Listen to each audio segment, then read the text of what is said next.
Next हम लोग देखते हैं कि प्रॉपर्टीज ऑफ क्रॉस प्रोडक्ट या फिर वेक्टर प्रोडक्ट। ठीक है, तो जैसा हमने डॉट प्रोडक्ट के लिए कुछ प्रॉपर्टीज देखी थी, तो वैसे ही हम लोग क्या देख रहे हैं, क्रॉस प्रोडक्ट की भी कुछ प्रॉपर्टीज देख रहे हैं, प्रॉपर्टीज ऑफ क्रॉस प्रोडक्ट। ठीक है, यहाँ पे थोड़ी सी प्रॉपर्टी ज़्यादा हैं, कोई नहीं एक एक करके अपन देखते हैं। पहले जो प्रॉपर्टी है ये बताता है कि ये does not follow commutative law. जैसे डॉट प्रोडक्ट क्या होता था, कम्यूटेटिव लॉ को फॉलो करता था, लेकिन क्रॉस प्रोडक्ट जो है वो कम्यूटेटिव लॉ को फॉलो नहीं करता है, डजंट फॉलो कम्यूटेटिव लॉ। ये जो है ये कम्यूटेटिव लॉ को फॉलो नहीं करता है। ठीक है, यानी जैसे मान लो अगर सपोज दो वेक्टर लिया अपन ने, एक वेक्टर ए और दूसरा वेक्टर बी, इनके बीच का एंगल कितना, थीटा। तो ये बताता हमें कि ए क्रॉस बी जो वेक्टर होगा is not equals to B cross A. जो ए क्रॉस बी जो होगा वो बी क्रॉस ए के इक्वल नहीं होगा। ऐसा क्यों, तो देखते चलो। ए क्रॉस बी जो आएगा वो किसके बराबर, तो A into B into sine theta into eta cap. लेकिन अगर बी क्रॉस ए करते हैं, बी क्रॉस ए, तो वो किसके बराबर, तो A into B sine theta ही आता है, मैग्नीट्यूड तो सेम है। लेकिन ए क्रॉस बी अगर कैलकुलेट करें तो ये आउट ऑफ द प्लेन आता है, जबकि बी क्रॉस ए हमने देखा कि किधर की तरफ है, इनटू द प्लेन, यानी क्या लिखेंगे इसको, माइनस ऑफ ईटा कैप। तो इसी कारण से जो डायरेक्शन जो होता है वो केवल अलग होने के कारण ए क्रॉस बी जो होता है वो बी क्रॉस ए के इक्वल नहीं होता है। लेकिन ए क्रॉस बी का जो मैग्नीट्यूड होता है वो किसके बराबर, तो बी क्रॉस ए के मैग्नीट्यूड के बराबर जरूर होता है। ये चीज़ होता है कि ए क्रॉस बी निकालो या फिर बी क्रॉस ए निकालो, मैग्नीट्यूड सेम होगा, लेकिन जो यूनिट वेक्टर जो होता है उसका डायरेक्शन अपोजिट होता है। इसीलिए हम लोग क्या बोलते हैं, A cross B is not equals to B cross A. Next कि दो वेक्टर है, अगर किसी एक को मल्टीप्लाई कर दो किसी एक कांस्टेंट वेक्टर से, या फिर ठीक है अगर कोई दूसरा अपने पास ये दोनों वेक्टर को मल्टीप्लाई कर दो किसी कांस्टेंट से, ठीक है, तो उस केस में जो रहता है, जैसे मान लो सपोज हम लोग ए क्रॉस बी कैलकुलेट कर रहे हैं, ए क्रॉस बी कैलकुलेट कर रहे हैं। अब हमने क्या किया कि वेक्टर ए को एक कांस्टेंट m से मल्टीप्लाई कर दिया और वेक्टर b को n से मल्टीप्लाई कर दिया।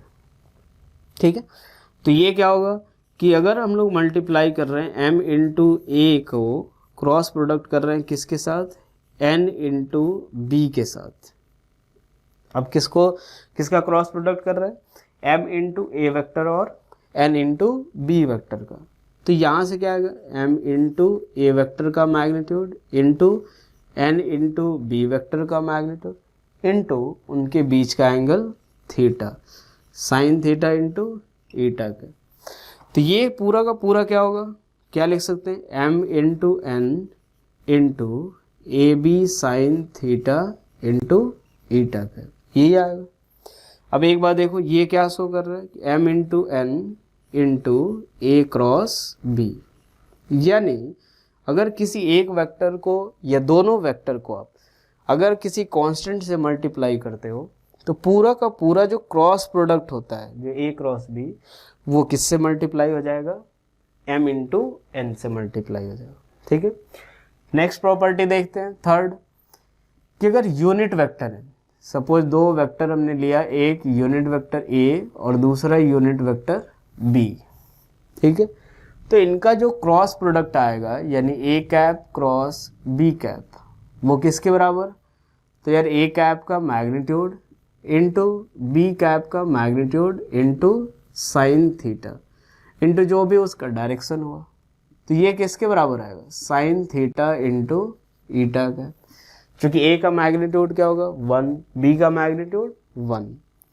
तो ये हमें बताता है कि अगर दो यूनिट वेक्टर के क्रॉस प्रोडक्ट का जो मैग्नीट्यूड होता है वो किसके बराबर होता है, तो sine of angle between those two vector. यानी उनके बीच का जो एंगल होगा जो थीटा उसके साइन के बराबर, ठीक है। यानी जैसे ही सपोज जैसे आई क्रॉस जे करते हैं, जे क्रॉस के करते हैं, तो सब किसके बराबर है? तो sine of angle between this two unit vector, ठीक है।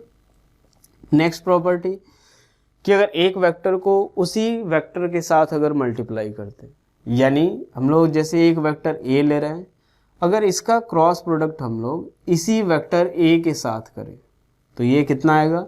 Zero vector. क्या आएगा हमारा? ए क्रॉस ए जो आएगा वो किसके बराबर? Zero vector. देख लेते हैं कैसे, ए क्रॉस ए, ठीक है। ये क्या आएगा? तो ए का मैग्नीट्यूड इंटू ए का मैग्नीट्यूड इंटू साइन जीरो, ठीक है, इंटू क्या लिख लेते हैं? ईटा वेक्टर। ये कितना आएगा? जीरो, तो ये क्या आएगा? एक जीरो वेक्टर, ठीक है। यानी दो अगर सेम डायरेक्शन के यूनिट वेक्टर को मल्टीप्लाई करते हैं तो हमेशा हमें कैसा वेक्टर मिलेगा? एक जीरो वेक्टर। चलो नेक्स्ट प्रॉपर्टी देखते हैं कि इफ ए क्रॉस बी अगर हमें कभी दिया हो जीरो, ए क्रॉस बी क्या दिया हो कि इफ ए क्रॉस बी, ये कंडीशन दिया हुआ है कि या क्या हो जाए कि ए और बी दो वेक्टर है जिनका क्रॉस प्रोडक्ट क्या हो? जीरो वेक्टर हो। तो इससे हमें ये पता चलता है कि या तो वेक्टर ए जीरो वेक्टर है, या वेक्टर बी जीरो वेक्टर है, या फिर ए वेक्टर जो है वो पैरेलल है वेक्टर बी के। यानी जब भी अगर आपको ये कंडीशन दी हुई है कि वेक्टर ए और बी दोनों कैसे हैं, उनका क्रॉस प्रोडक्ट जीरो वेक्टर है, तो यही तीनों में से कोई एक पॉसिबिलिटी होगी। या तो दोनों में से कोई एक वेक्टर जीरो वेक्टर होगा, या फिर ये दोनों एक दूसरे के पैरेलल होंगे, ठीक है। एक होता है कि सिक्स्थ प्रॉपर्टी कि चलो एक वेक्टर बी दिया हुआ है, वेक्टर बी इक्वल्स टू दे रखा है सी plus N into A vector, जहाँ पे एन क्या है? कोई भी कांस्टेंट, सी एक वेक्टर है और ये ए वेक्टर है, ठीक है। अब अगर हम लोग ए क्रॉस बी निकालते हैं, क्या निकालते हैं? ए क्रॉस बी, तो बी की जगह पे देखते हैं, बी की वैल्यू पुट करते हैं, तो ये किसके बराबर होगा? तो ए क्रॉस, ठीक है, क्या होगा? A cross C plus N A vector, ठीक है। और ये किसके बराबर आएगा? तो ए क्रॉस सी वेक्टर किसके बराबर? ए क्रॉस सी वेक्टर के बराबर। क्यों? क्योंकि यार अगर आप ए cross N into A vector करोगे वो किसके बराबर? जीरो, क्योंकि ए cross N into A vector जो आएगा वो किसके बराबर? तो जीरो वेक्टर के बराबर आएगा। तो यहाँ से क्या होगा? ए क्रॉस बी इस केस में किसके बराबर आएगा? ए क्रॉस सी वेक्टर। चलो यार नेक्स्ट प्रॉपर्टी देखते हैं कि अगर एक कंडीशन दिया हुआ है कि if A cross B vector equals to दे रखा है A vector cross C vector, ठीक है। यानी दो वेक्टर कौन कौन से? ए और बी का जो क्रॉस प्रोडक्ट है वो किसके बराबर है? तो ए और सी के क्रॉस प्रोडक्ट के बराबर। तो ये यहाँ से हम लोग क्या क्या रिजल्ट निकाल सकते हैं कि ऐसा जरूरी नहीं है कि it is not necessary that vector B equals to vector C. इसका मतलब ये जरूरी नहीं है कि वेक्टर बी और वेक्टर सी जो होंगे वो इक्वल होंगे। कैसे? चलो मान लिया हमने एक वेक्टर ए लिया इधर की तरफ और दूसरा लिया वेक्टर सी इधर की तरफ, ठीक है। इनके बीच का एंगल कितना? θ1। क्या लिखते हैं? ए क्रॉस सी, ये किसके बराबर आएगा? तो ए सी साइन θ1 इंटू ईटा कैप, और ईटा कैप का डायरेक्शन, तो यार ए क्रॉस सी निकाल के देखें तो किधर की तरफ आएगा? तो आउट ऑफ द प्लेन। अब अगर कैलकुलेट करें ए क्रॉस बी, जैसे मान लो अगर सपोज हमने माना कि एक वेक्टर ए रहा और दूसरा वेक्टर बी कुछ इस डायरेक्शन में रहा, ठीक है। यहाँ से ये एंगल कितना है? θ2। अब क्या हो जाए कि ए क्रॉस बी वेक्टर जो आएगा वो किसके बराबर? तो ए बी साइन θ2 के बराबर इंटू ईटा का। यहाँ भी जो डायरेक्शन है ए क्रॉस बी का वो किधर? बाहर की तरफ, ठीक है। अब एक बात सोचो, ये पॉसिबल है कि c साइन θ1 जो है वो b साइन θ2 के बराबर है, हो सकता है। तो उस केस में क्या होगा कि ये पूरा मैग्नीट्यूड भी सेम होगा और डायरेक्शन तो सेम है ही। तो ये कब पॉसिबल है कि if C sine theta 1 equals to B sine theta 2 हो जाए, तो उस केस में हमारा ये पॉसिबल है कि ए क्रॉस बी किसके बराबर, ए क्रॉस सी के बराबर। लेकिन क्या यहाँ पे बी और सी वेक्टर इक्वल हैं क्या? नहीं। तो ये जरूरी नहीं कि अगर ए क्रॉस बी जो हो वो ए क्रॉस सी के अगर बराबर हो तो उस केस में बी वेक्टर जो होगा वो सी के इक्वल होगा। ठीक है, तो ये पॉसिबल कब, ये जरूरी नहीं है कि बी और सी क्या होंगे, इक्वल वेक्टर। ठीक है, ये सब मल्टी करेक्ट में काफ़ी काम आएंगे। ठीक है, नेक्स्ट प्रॉपर्टी हम लोग देखते हैं कि जो क्रॉस प्रोडक्ट होता है वो फॉलो करता है किसको, डिस्ट्रीब्यूटिव लॉ को। Cross product follows distributive law, ये देखते हैं, इसका फिर प्रूफ भी देखते हैं। फॉलोज डिस्ट्रीब्यूटिव लॉ, कैसे बोल सकते हैं कि ये डिस्ट्रीब्यूटिव लॉ को फॉलो करता है। ठीक है, ये प्रॉपर्टी हमें क्या बताती है कि तीन वेक्टर अगर ए बी सी है, किस तरह से कि A cross B plus C vector, A cross B plus सी, तो ये किसके बराबर होगा, तो ए क्रॉस बी वेक्टर प्लस ए क्रॉस सी वेक्टर। तो चलिए देखते हैं हम लोग यहाँ से कि ये कैसे आएगा। तो मान लेते हैं कि एक वेक्टर हमारे पास ए इधर की तरफ है, ठीक है, एक दूसरा वेक्टर हमने बी माना इधर की तरफ, थोड़ा सा इसको सही से ले लेते हैं, ये बी वेक्टर मान लो ऐसे, और सी वेक्टर माना हमने इधर की तरफ। ठीक है, लेफ्ट हैंड साइड में जो हमें क्रॉस प्रोडक्ट निकालना है वो किसका किसका, बी प्लस सी वेक्टर का।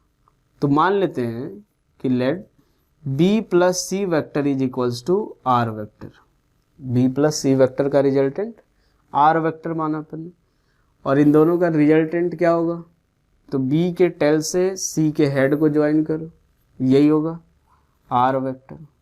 ठीक है, अब देखते हैं। तो चलो यार, मान लो इनके बीच का एंगल कितना हुआ, थीटा मान लेते हैं। ठीक है, अगर लेफ्ट हैंड साइड अगर देखें LHS अगर देखा जाए, ठीक है, तो A क्रॉस क्या है, B vector plus C vector है। जो लेफ्ट हैंड साइड है वो क्या है, A cross B plus C vector, और B प्लस C वेक्टर जो है वो क्या है हमारा, R वेक्टर। तो यानी ये एक तरीके से क्या लिख सकते हैं, A क्रॉस R वेक्टर। ठीक है, अब A क्रॉस R क्या होगा, तो A into R into sine theta और इंटू ईटा कैप। ये ईटा कैप किधर की तरफ, A cross R, out of the plane. ये किधर की तरफ है, आउट ऑफ द प्लेन। अब एक बात सोचो जरा कि R साइन थीटा जो होगा वो हमारा क्या होगा, ये परपेंडिकुलर कंपोनेंट, यहाँ से परपेंडिकुलर ड्रॉ किया हमने। तो ये मान लिया हमने क्या कि इसको O, इसको A, इसको B, इसको C और इसको M।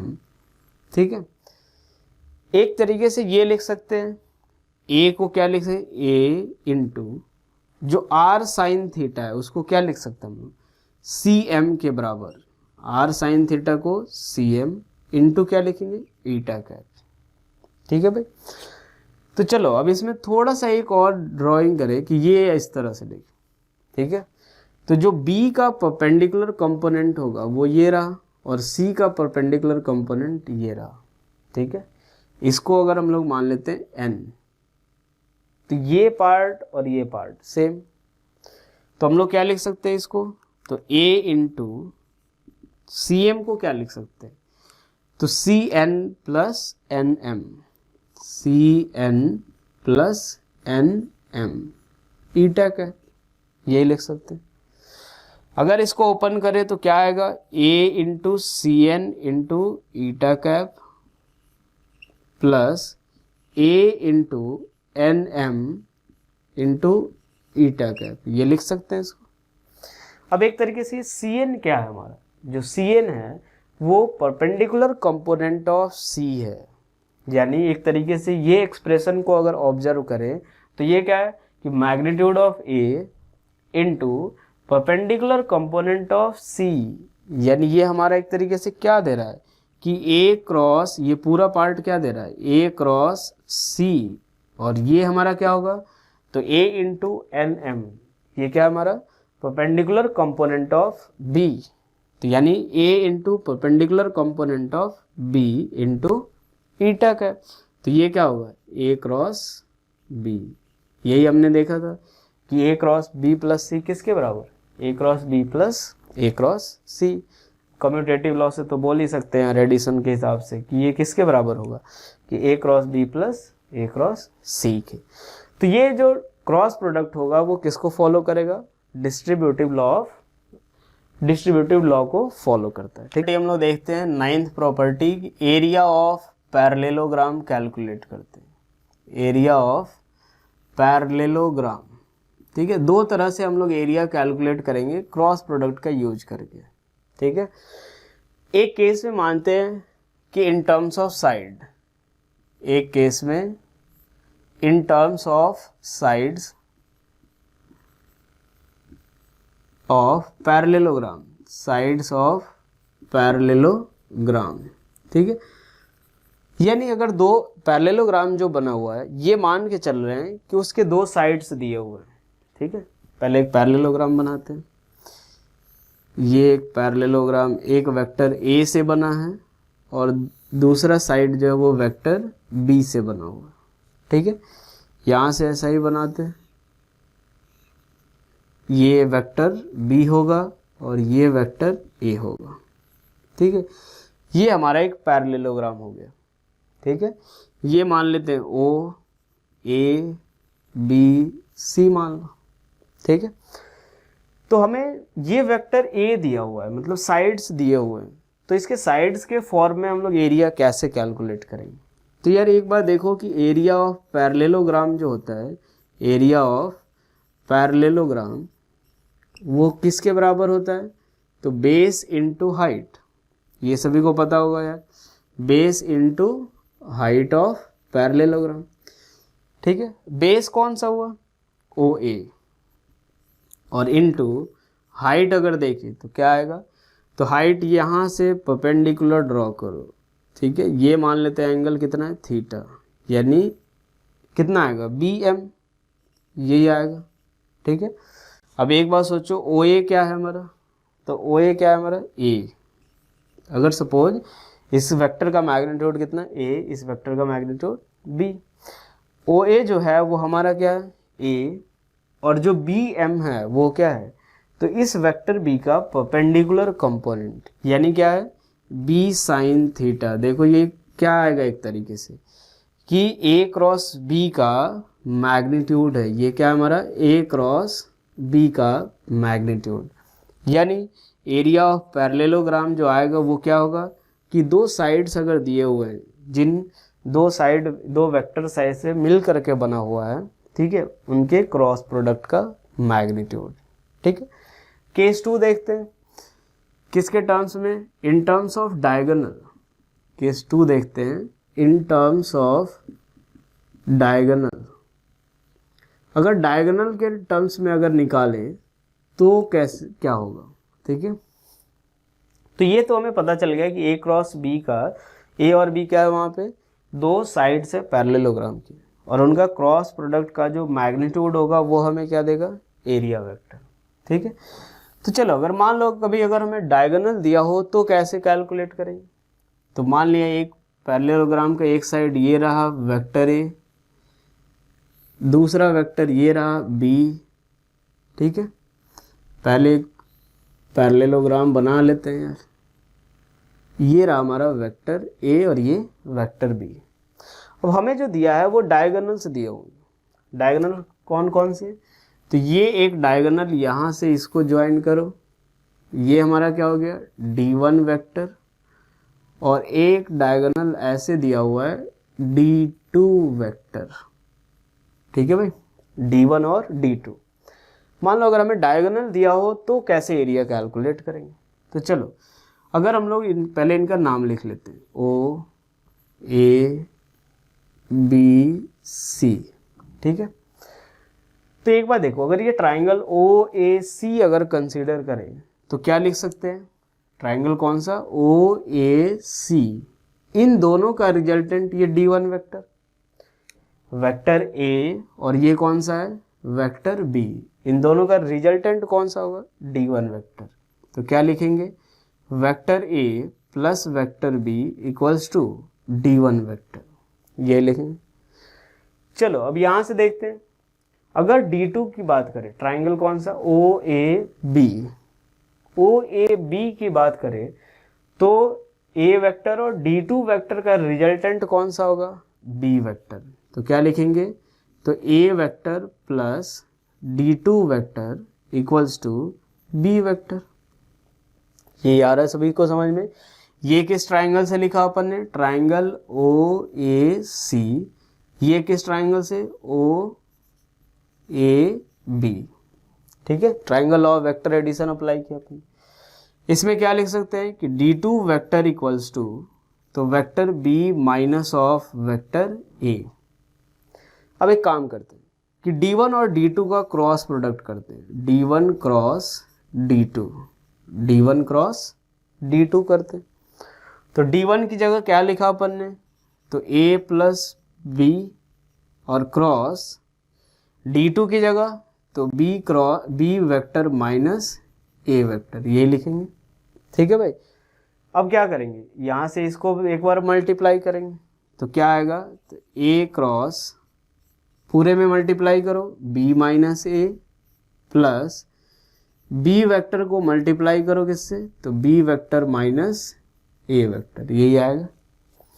अब यहाँ से डिस्ट्रीब्यूटिव लॉ अप्लाई करते हैं, क्या आएगा, तो A क्रॉस B माइनस ये कितना, तो A क्रॉस A, यार ये सभी को पता है A क्रॉस A कितना होगा, 0, ठीक है, प्लस B क्रॉस B क्या आएगा, ये भी कितना 0 माइनस, तो B क्रॉस A, ठीक है, क्या लिखा अपन ने, माइनस B क्रॉस A। अब यार कम्यूटेटिव लॉ के हिसाब से देखा जाए तो वो फॉलो तो नहीं करता है, तो यहाँ से क्या लिखा था अपन ने, A cross B is not equals to B cross A, but A cross B equals to minus of B cross A लिखा था अपन ने। ये देखेंगे कि A क्रॉस B जो होगा, डायरेक्शन ही तो अलग था, तो माइनस साइन से मल्टीप्लाई कर देंगे तो डायरेक्शन सेम आएगा। तो A क्रॉस B को क्या लिख सकते हैं, minus of B cross A। तो चलो क्या लिखेंगे इसको, तो A क्रॉस B और प्लस इसको क्या लिख सकते हैं, तो प्लस A क्रॉस B। समझ आ रहा है सभी को। तो यहाँ से हमारा क्या आएगा, तो 2 इंटू A क्रॉस B। अब एक बात देखो कि A क्रॉस B हमें क्या देता है, कि area of parallelogram, area of parallelogram. तो क्या लिख सकते हैं, A क्रॉस B का जो मॉड होगा वो हमें क्या देगा, एरिया ऑफ पैरेललोग्राम, क्या देगा, एरिया, ठीक है। और ये किसके बराबर, तो 1/2 into D1 cross D2, 1/2 into D1 cross D2। तो ये दो फॉर्म में हो गया कि अगर हमें ये दिया हो कि पैरेललोग्राम के साइड्स जिनसे जिस वेक्टर से बने हुए हो, अगर वो वेक्टर दिया हो तो सीधा A क्रॉस B निकालो। अगर हमें डायगोनल वेक्टर दिए हो तो वहाँ से भी कैलकुलेट कर सकते हैं। तो चलो नेक्स्ट प्रॉपर्टी हम लोग देखते हैं, area of triangle, area of triangle. इसमें भी दो केस आएंगे, एक बार जो साइड्स रहेंगे वो वेक्टर दिए रहेगा, उनके वेक्टर दिए हुए रहेंगे, और एक बार जो वर्टेक्स रहेगा, जो भी ट्राइंगल के जो वर्टेक्स होते हैं उनका वेक्टर दिया हुआ रहेगा, ठीक है। तो एक बार मानते हैं हम लोग case first in terms of किसमें, in terms of sides of triangle, ठीक है, साइड्स ऑफ ट्राइंगल। मान लिया यहाँ से ये एक वेक्टर A रहा और ये एक वेक्टर B, इनके बीच का एंगल कितना है, थीटा। इन दो वेक्टर से मिल करके ये ट्राइंगल बना हुआ है, ठीक है। तो चलो एरिया ऑफ ट्राइंगल क्या होता है हमारा, एरिया ऑफ ट्राइंगल जो होता है वो किसके बराबर, तो 1/2 इंटू बेस इंटू हाइट, यही होता है एरिया ऑफ ट्राइंगल। चलो भाई 1/2 इंटू बेस कितना है, तो ये मान लेते हैं OAB, तो 1/2 इंटू इसको अगर बेस ले तो क्या आएगा ओ ए, और हाइट क्या आएगा, तो यहाँ से परपेंडिकुलर ड्रॉ कर दो, ठीक है। मान लेते हैं इस पॉइंट को हम लोग एम, तो हाइट क्या आएगा, तो बी एम के बराबर, ठीक है। अब सबकी वैल्यू अगर देखिए तो 1/2 इंटू बेस कितना आएगा, तो ए, वो ए किसके बराबर, जो वेक्टर ए का मैग्नीट्यूड है। वेक्टर ए का मैग्नीट्यूड क्या लेते हैं, ए, वेक्टर बी का मैग्नीट्यूड तो बी, ठीक है। और इनके बीच का एंगल क्या है, थीटा।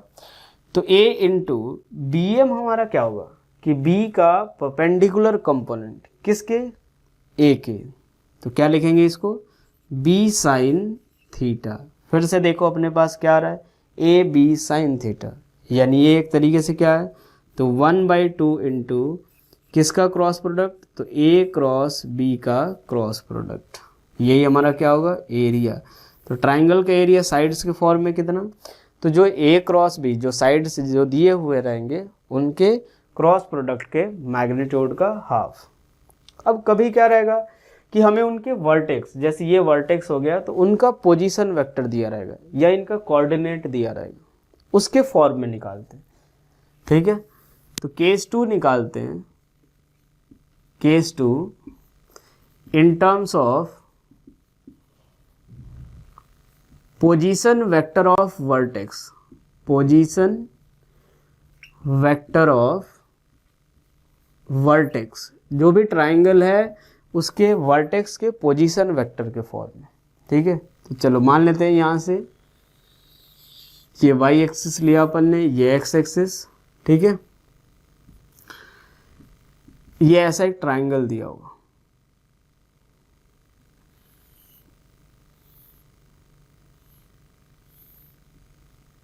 यहाँ पे 3 पॉइंट लेते हैं हम, ठीक है। 3 पॉइंट कौन कौन सा, इसको मान लिया हमने ए, इसको माना हमने बी, और इसको माना हमने सी।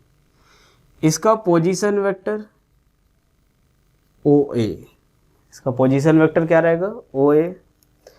इसका पोजीशन वेक्टर ओ बी, और इसका पोजीशन वेक्टर क्या होगा, ओ सी, ठीक है भाई। तो हमें क्या दिया हुआ है, ओ ए वेक्टर दिया हुआ है, ओ बी वेक्टर दिया और ओ सी, ठीक है। यानी ये ओ बी वेक्टर दिया हुआ है अपने को, ठीक है, ओ सी वेक्टर दिया हुआ है और ओ ए वेक्टर दिया हुआ है, ठीक है। इसके टर्म्स में हम लोग कैसे निकालते हैं, अगर ओ बी वेक्टर हमारे पास इसको दे रखा है हमने B vector, O A vector को क्या लिखा अपन ने A vector, and O C vector को क्या लिखेंगे सी वेक्टर, ये दिया हुआ है। अब इसके टर्म्स में इस ट्राइंगल का एरिया कैसे कैलकुलेट करते हैं, ठीक है। तो देखो यार, एरिया ऑफ ट्राइंगल जो होगा, एरिया ऑफ ट्राइंगल वो किसके बराबर, तो एरिया ऑफ ट्राइंगल क्या होता है, तो 1/2 इंटू, याद करो अभी क्या निकाला था अपन ने, कि जो ए क्रॉस बी का, यानी ए क्रॉस बी कौन सा, कि जो इनके दो साइड्स थे ए और बी, यानी एक तरीके से क्या लिख सकते हैं कि बी सी वेक्टर और बी ए वेक्टर, क्या लिख सकते हैं एरिया ऑफ ट्राइंगल, कि एक काम करते हैं वेक्टर फॉर्म में लिखते हैं कि B C vector cross B A vector. ये चीज़ है, एक पॉइंट हमें ध्यान रखना है कि जो दोनों साइड्स होने चाहिए वो एक ही पॉइंट को, कोई एक पॉइंट कॉमन होना चाहिए। जैसे आप चाहो तो सी बी क्रॉस सी ए लिखो या ए बी क्रॉस ए सी लिखो, ऐसे, लेकिन क्या होना चाहिए कि एक पॉइंट कॉमन होगा। तो चलिए देखते हैं कि बी सी वेक्टर की वैल्यू कैसे निकालेंगे। तो बी सी वेक्टर क्या होगा, तो O C vector minus O B vector, यही आएगा, ठीक है। तो क्या लिखेंगे इसको, ओ सी वेक्टर को C vector minus B vector. Position vector मैंने कैलकुलेट करना अच्छे से बताया बेटा, तो वो चीज़ आप ध्यान से देखना है यहाँ पे, ठीक है। चलो चूंकि यहाँ से देखो बी सी वेक्टर क्या होगा, बी सी ऐसे, ओ सी क्या है इधर से, और ओ बी क्या है इधर से। तो ओ बी और बी सी का जो रिजल्टेंट आएगा वो क्या होगा, ओ सी। एक बार और ध्यान से देखो कि अगर ये ट्राइंगल की बात करें, कौन सा, ओ बी सी, तो उसमें triangle of vector addition apply करें तो क्या लिख सकते हैं उसमें कि O B vector plus B C vector equals to किसके बराबर आएगा, ओ सी वेक्टर की, ठीक है। तो यहीं से हमारा क्या आएगा, बी सी इक्वल्स टू तो O C vector minus O B vector. इसी तरीके से बी ए वेक्टर को क्या लिखेंगे अपन, तो O A vector minus O B vector. O A vector क्या है, तो क्या है हमारा A vector minus B vector. अब इन दोनों का क्रॉस प्रोडक्ट निकालते हैं, तो एरिया जो आएगा वो किसके बराबर, तो 1/2 इंटू क्या आएगा, यहाँ से मॉड ही लगा देते हैं, एरिया का मैग्नीट्यूड ही तो निकालना है। तो क्या आएगा, बी सी क्रॉस यानी सी माइनस बी वेक्टर का क्रॉस किसके साथ, तो ए माइनस बी वेक्टर के साथ, ठीक है। तो चलो यहाँ से क्या लिख सकते हैं, 1/2 इंटू, ठीक है, सी को ए के साथ यानी सी क्रॉस ए, ठीक है, फिर सी को बी के साथ तो minus of C cross B, ये आएगा, फिर minus of B cross A और प्लस बी क्रॉस बी, यार ये सभी को पता है बी क्रॉस बी 0। इस minus of C cross B को क्या लिख सकते हैं, B cross C, minus of C cross B क्या आएगा हमारे पास, तो बी क्रॉस सी, ये चीज़ ध्यान से देखेंगे तो ये क्या आएगा, सी क्रॉस ए, थोड़ी देर पहले यूज किया था अपन ने, तो क्या लिख सकते हैं, तो प्लस बी क्रॉस सी, और इसको भी क्या लिख सकते हैं, प्लस ए क्रॉस बी। यही हमारा क्या रहा फाइल। तो एक तरीके से कैसे ध्यान रखना है, A cross B plus B cross C plus C cross A, यानी एरिया ऑफ जो ट्राइंगल आएगा वो किसके बराबर, तो 1/2 into A cross B plus B cross C और प्लस सी क्रॉस ए, इस पूरे का क्या आएगा, मॉड, ठीक है। तो ये रहा हमारा किसके बारे में, कि ट्राइंगल का एरिया, कभी अगर साइड्स दिए हो तो ये फॉर्मूला डायरेक्ट यूज करो, अगर वर्टेक्स दिया है तो इस तरह से, ठीक है। चाहे तो आप हम लोग ये यहाँ से डायरेक्ट निकाल सकते हो कि अगर वर्टेक्स दिया है तो बी सी और बी ए निकाल लो, वहाँ से कर सकते हो, ठीक है। चलो नेक्स्ट हम लोग देख लेते हैं कि कहाँ पे अब यूज करेंगे, ठीक है। जो यूज की कैसे क्वेश्चन में हम लोग क्रॉस प्रोडक्ट के बारे में सोचेंगे, ठीक है। जैसे कल देखा था अपन ने पिछले क्लास में कि किस टाइप के क्वेश्चन में हम लोग डॉट प्रोडक्ट का यूज करेंगे, ठीक है। तो पहला जो यूज होता है, ठीक है, यूज अगर देखा जाए तो पहला यूज होगा कि जब भी अगर आपको ये फाइंड आउट करना हो कि दो वेक्टर एक दूसरे के पैरेलल हैं या नहीं, ठीक है, तो उस समय हम लोग किसके बारे में सोचेंगे, क्रॉस प्रोडक्ट के। क्यों, चूँकि हमने देखा था कि अगर पैरेलल होंगे ए क्रॉस बी, ठीक है, ए क्रॉस बी क्या हो जाए, 0 होता है, किसके लिए, फॉर पैरेलल वेक्टर्स, ठीक है। अगर मान लो दो वेक्टर दिए हो, ये डिसाइड करना हो कि वो पैरेलल हैं या नहीं, तो क्या करेंगे कि यहाँ से उनका क्रॉस प्रोडक्ट करके देखेंगे, अगर वो 0 आ रहे हैं तो पैरेलल हैं, अदरवाइज एक दूसरे के पैरेलल नहीं होंगे, ठीक है। यहाँ से देख लेते हैं एक एग्जाम्पल भी, कि मान लो एक वेक्टर a इक्वल्स टू आ गया 2i cap minus 3j cap plus 4k cap, ठीक है। दूसरा वेक्टर b देखा अपन ने, ठीक है, तो ये कितना आ गया 4i cap minus 6j cap plus 8k cap. अब ये पैरेलल हैं या नहीं एक दूसरे के, तो ये देखना है। तो एक काम करते हैं, a क्रॉस b करके देख लेते हैं, ठीक है। a क्रॉस b अगर देखें तो क्या आएगा, i cap j cap k cap, ठीक है। पहले किसका, a का, तो 2 -3 और 4, बाद में किसके कंपोनेंट, तो b के, तो ये रहा, ठीक है। यहाँ से ये क्या आएगा, i कैप, फिर ये कौन सा, ये पूरा पार्ट, तो ये कितना आएगा -24 प्लस 24, यही आएगा। माइनस j कैप करेंगे तो अब क्या करेंगे कि ये पूरा कॉलम और ये रो गायब करेंगे, तो कितना 16 - 16, ये भी कितना आएगा 0, और प्लस k कैप, तो यहाँ से क्या आएगा, तो k कैप से देखें तो 12 - 12, तो ये भी कितना आएगा 0, ये कितना आ रहा है 0, यानी a वेक्टर जो है वो एक दूसरे के b वेक्टर के पैरेलल है। वैसे यहाँ से सीधा सीधा देख के भी पता चलता है इसमें कि इसमें 2 से मल्टीप्लाई कर दो आप वेक्टर a में, तो पूरा का एग्जैक्टली b वेक्टर मिल रहा है, यानी ऑब्वियसली यार एक वेक्टर a ये रहा तो जो b है इसका जस्ट डबल है, ठीक है, यानी b वेक्टर इक्वल्स टू क्या है 2a वेक्टर। तो ऑब्वियसली ये दोनों एक दूसरे के पैरेलल होंगे। सेकेंड यूज होता है कि जैसा मैंने बताया था कि एंगल फाइंड करने के लिए, ठीक है, डॉट प्रोडक्ट भी यूज कर सकते हैं, वो थोड़ा आसान होता है, लेकिन क्रॉस प्रोडक्ट का यूज करके भी हम लोग फाइंड कर सकते हैं, ठीक है। जैसे मान लो ये क्या second use, to find angle between two vectors. Second use जो आएगा वो क्या होगा कि दो वेक्टर के बीच का जब अगर एंगल फाइंड करना हो तो वो भी उसके लिए भी क्रॉस प्रोडक्ट यूज कर सकते हैं। जैसे मान लो एक वेक्टर ए रहा, एक vector 3i cap minus 2j cap plus k cap, दूसरा वेक्टर आ 2i cap minus 3j cap plus 2k cap, ठीक है। तो चलो यार a क्रॉस b जो होता है वो किसके बराबर, तो a क्रॉस b का मैग्नीट्यूड अगर कैलकुलेट करें तो कितना आएगा A B into sine theta, यही आएगा।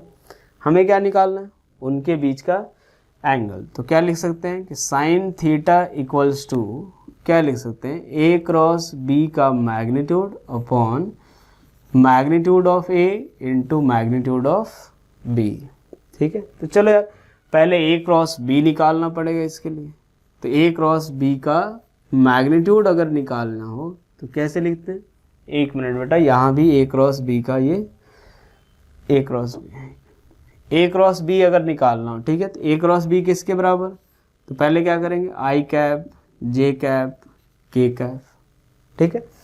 फिर ए का जो कंपोनेंट है 3 माइनस 2 1, बी का कंपोनेंट 2 माइनस 3 2, ठीक है। यहाँ से हम क्या लिख सकते हैं, तो आई कैप इंटू ये कॉलम ये रो गायब करेंगे, कितना आएगा -4 + 3, ये आएगा माइनस जे कैप, तो ये कॉलम ये रो गायब करेंगे तो 6 - 2 4 और प्लस के कैप में तो ये पूरा गायब करो ये, तो -9 + 4, ये आएगा। यहाँ से कितना आएगा -4 + 3 माइनस आई कैप -4 जे कैप और -5 के कैप। हमें क्या कैलकुलेट करना है, तो ए क्रॉस बी का मॉड, तो ए क्रॉस बी वेक्टर मिल गया तो उसका मैग्नीट्यूड कितना, तो स्क्वायर रूट ऑफ -1 का स्क्वायर प्लस -4 का स्क्वायर प्लस -5 का स्क्वायर, कितना आएगा, सॉल्व करेंगे 16 + 1 17 और 25 कितना हो जाएगा 42 स्क्वायर रूट ऑफ 42 यूनिट, ठीक है। यहाँ से साइन थीटा की वैल्यू पुट करते हैं, साइन थीटा इक्वल्स टू, तो ये ए क्रॉस बी का मैग्नीट्यूड कितना है स्क्वायर रूट ऑफ 42। अब देखते हैं ए का मैग्नीट्यूड तो 9 + 4 13 और इंटू स्क्वायर रूट ऑफ 14 और ये कितना आएगा 9 + 4 13 + 4 17, यही हमारा हो जाएगा कि theta equals to sine inverse कितना है स्क्वायर रूट ऑफ 42/14 इंटू 17। थोड़ा ऐसे ही रैंडम डेटा लिया मैंने इसलिए ऐसी वैल्यू आई है, ठीक है। कि जैसा हम लोगों ने डॉट प्रोडक्ट में देखा था कि किसी एक वेक्टर का कंपोनेंट दूसरे के अलोंग कैलकुलेट करते थे, ठीक है, तो क्या यूज करते थे डॉट प्रोडक्ट।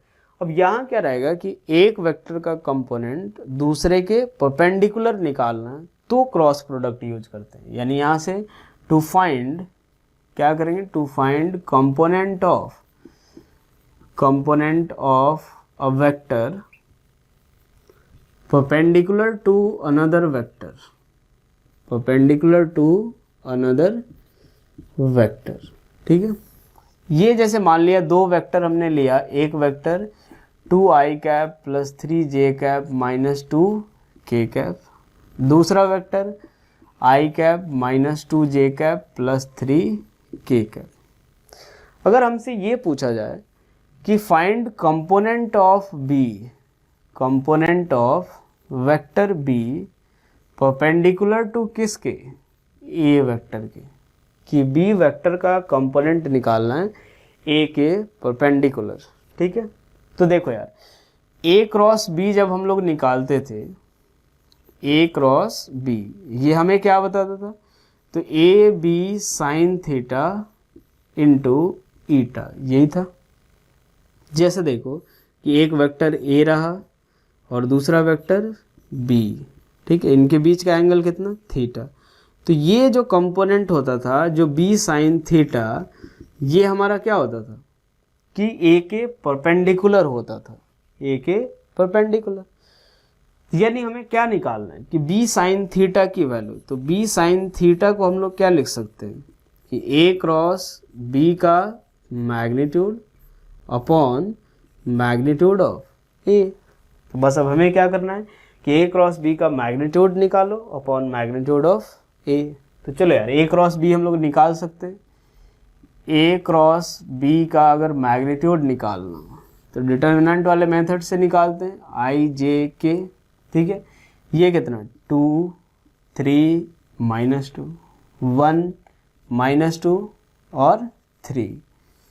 चलो फटाफट एक बार देखते जाना। आई कैप क्या करेंगे, ये कॉलम ये रो रिमूव करेंगे, 3 3 जा 9 और -4 कितना आएगा, डायरेक्ट लिख रहा हूँ मैं 5 आई कैप माइनस जे कैप लिखते हैं।